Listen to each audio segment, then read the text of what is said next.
نحمده ونصلي على رسوله الكريم.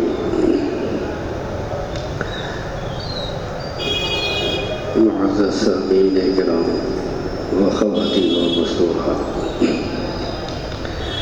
بالآخر رفتہ رفتہ و بتدریج آخری عشرے کا وقت آ گیا، یعنی کل پہلی تاخرات ہے.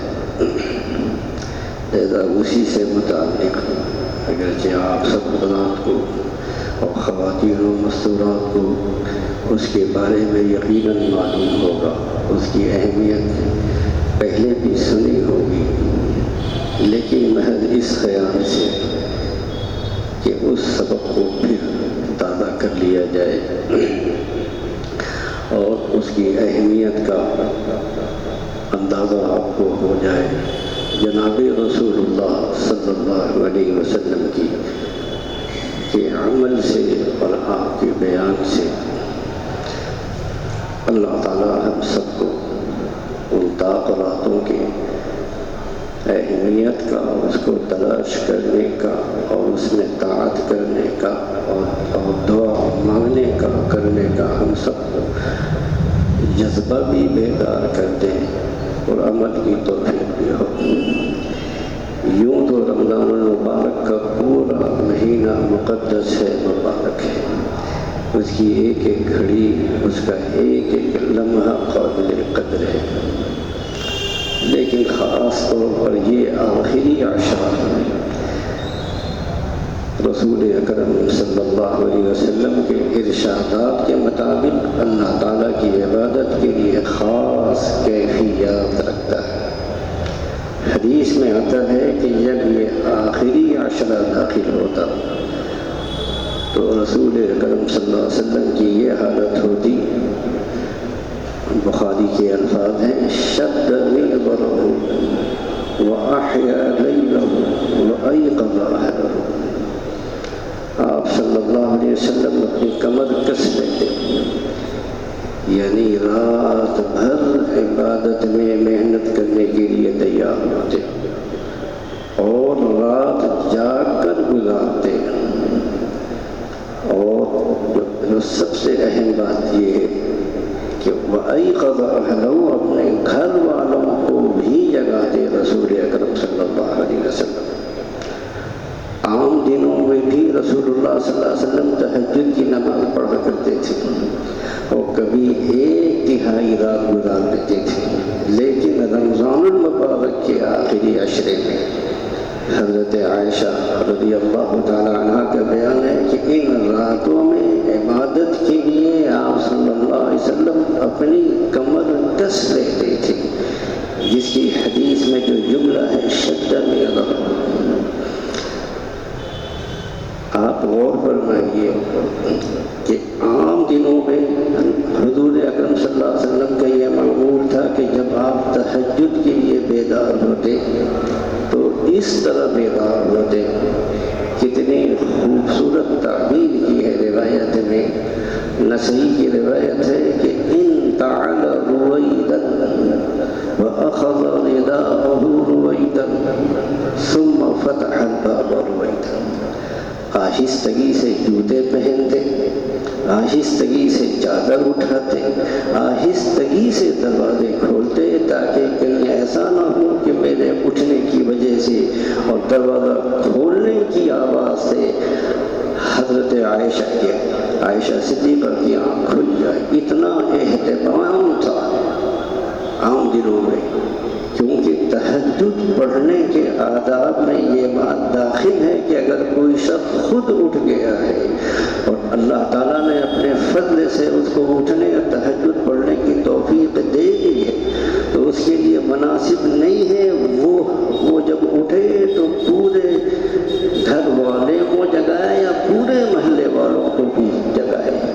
یہ بالکل مناسب بات نہیں ہے، بلکہ اس کا اہتمام کرنا چاہیے کہ اس کے کسی عمل سے کسی سونے والے کی آنکھ نہ کھلے تاکہ سونے والے کو تکلیف نہ ہو.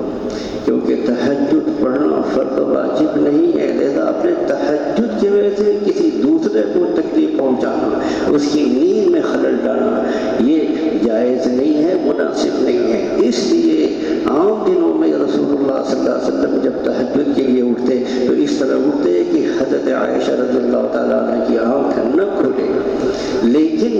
شعبان المبارک کے آخری عشرے میں رسول اللہ صلی اللہ علیہ وسلم کا یہ معمول مبارک تھا کہ ایقظ اہلہ، اپنے سب گھر والوں کو بھی جگا دیتے، ان سے فرماتے کہ اٹھ جاؤ، یہ آخری عشرہ ہے، اللہ تعالیٰ کی رحمتوں کا موسم بہار ہے، اللہ تعالیٰ کی رحمتیں اس وقت برس رہی ہیں، ایسے وقت میں سوتے رہنا محرومی کی بات ہے، اس لیے جاگ کر اللہ تعالیٰ کی رحمتوں کو اپنے دامن میں بھر لو۔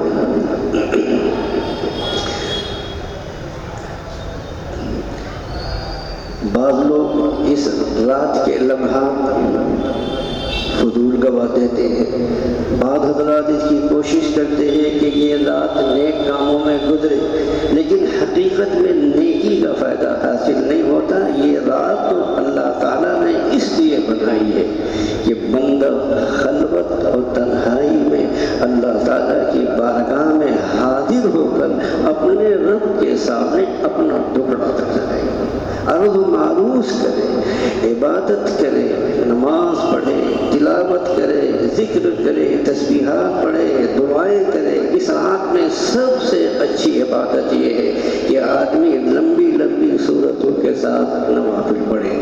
جن لوگوں کو لمبی صورتیں نہ یاد ہو، چھوٹی چھوٹی پڑھے، ان نوافل میں لمبا لمبا قیام کرے، لمبا رکوع کرے، لمبا سجدہ کرے، اور رکوع سجدے میں مسنود دعائیں مانگے۔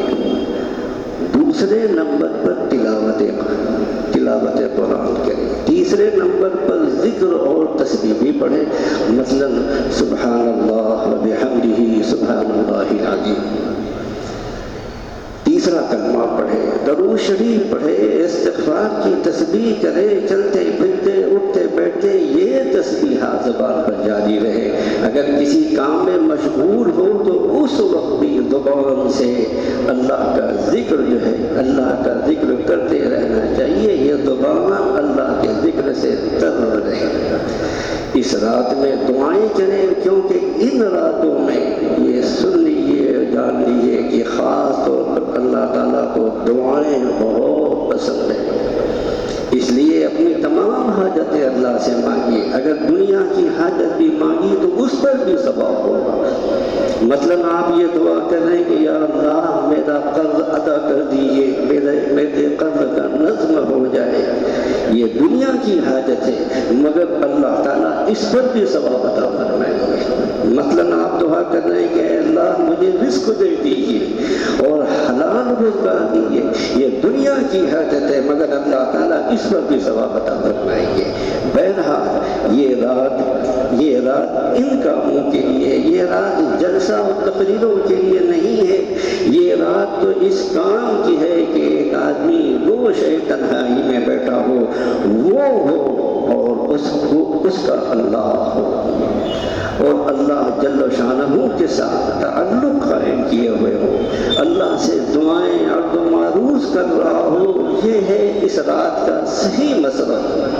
اس رات میں لوگوں نے اپنے طرف سے میلے اور ٹھیلے بھی بنا دیے ہیں، اس سے پرہیز کرنا چاہیے، اس کے ایک ایک لمحے کو غنیمت سمجھنا چاہیے، تنہائی میں طاعت کرنے کی کوشش کرنی چاہیے۔ اللہ تعالیٰ نے ہر چیز کو اس کے درجے پر رکھا ہے۔ مثلا جو نمازیں فرض ہیں ان کے بارے میں تو تاکید ہے مسجد میں آ کر سب کے ساتھ جماعت سے ادا کرو، لیکن نفلی نمازوں کے لیے یہ تاکید ہے کہ ان کا گھر میں ادا کرو، تنہائی میں پڑھو، اجتماع سے پرہیز کرو۔ اسی وجہ سے نفلوں کی جماعت جائز نہیں ہے۔ بہرحال جب شریعت کی طرف آئیے تو شریعت کے احکام کا پورا لحاظ کیجیے۔ یہ نہ ہو کہ دین پر عمل کرنے کے جوش میں شریعت کے احکام کو پامال کرنا شروع کر دیا۔ بہرحال اس طرح یہ بقیہ راتیں گزارنے کی ضرورت ہے۔ اگر اللہ تعالیٰ ہمیں ان راتوں میں عبادت کی توفیق دے دے تو معلوم نہیں کہ کس کا بیڑا پار ہو جائے گا۔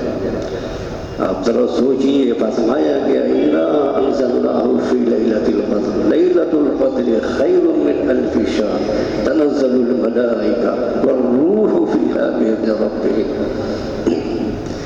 یہ رات ہزار راتوں سے بہتر ہے۔